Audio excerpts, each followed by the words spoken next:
Baik, Assalamualaikum warahmatullahi wabarakatuh. Saya Muhammad Zakirun dari kelompok 5 ingin mempresentasikan yaitu motherboard.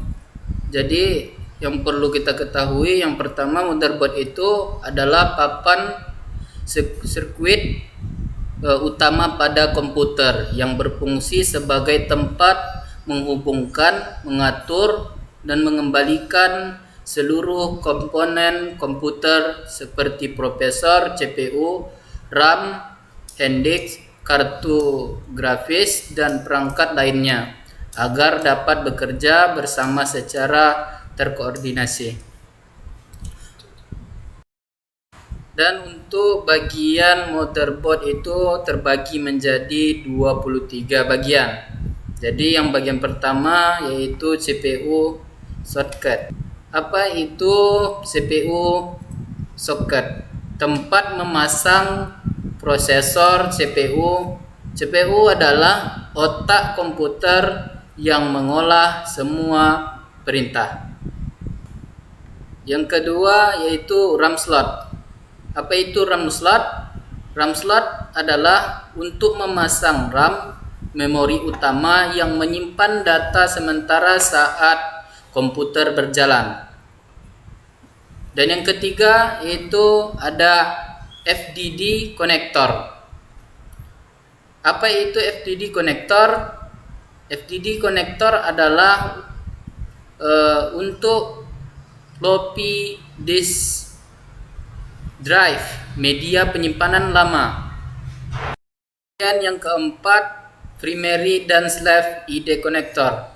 Digunakan untuk menghubungkan hard disk dan CD atau DVD drive tipe ID PATA. Kemudian yang kelima, itu ada power supply connector untuk memasukkannya daya dari CPU power supply unit ke motherboard. Dan yang keenam ada yang namanya chipset, mengatur komunikasi antara CPU, RAM, VGA dan perangkat lain di motherboard. Dan untuk yang ketujuh, CO processor mendukung kinerja CPU biasanya untuk perhitungan tertentu pada sistem lama. Dan yang kedelapan, CMOS battery untuk menyimpan pengaturan BIOS dan menjaga jam komputer tetap berjalan. Dan untuk yang ke-9, PCI slot untuk kartu tambahan seperti sound card, LAN card, modern dan lainnya. Dan untuk yang ke-10, AGP slot khusus untuk kartu grafis VGA pada motherboard generasi lama. Dan yang ke-11, heatsink berfungsi membuang panas dari chipset atau komponen tertentu agar tidak overheat. Dan 12, fan konektor untuk kipas pendingin CPU atau casing. 13, BIOS atau ROM untuk menyimpan program BIOS yang mengatur proses booting komputer. 14, konektor panel depan casing, tombol power, tombol restart, lampu indikator HDD, dan lampu power.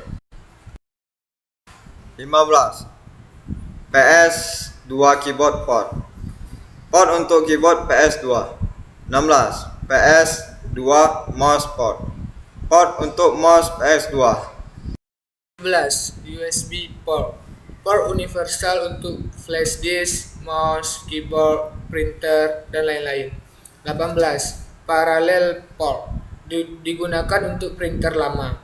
19, COM port serial untuk perangkat lama, modem, mouse lama, dan lain-lain.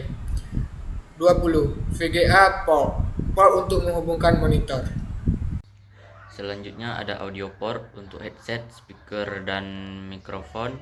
Kemudian ada game port yaitu untuk joystick atau game controller.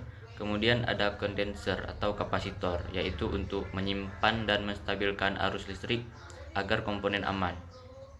Jadi kesimpulannya adalah motherboard berfungsi sebagai papan utama yang menghubungkan semua komponen komputer, kemudian mengatur aliran data dan listrik, kemudian menjadi pusat komunikasi hardware. Sekian review motherboard dari kami. Assalamualaikum warahmatullahi wabarakatuh.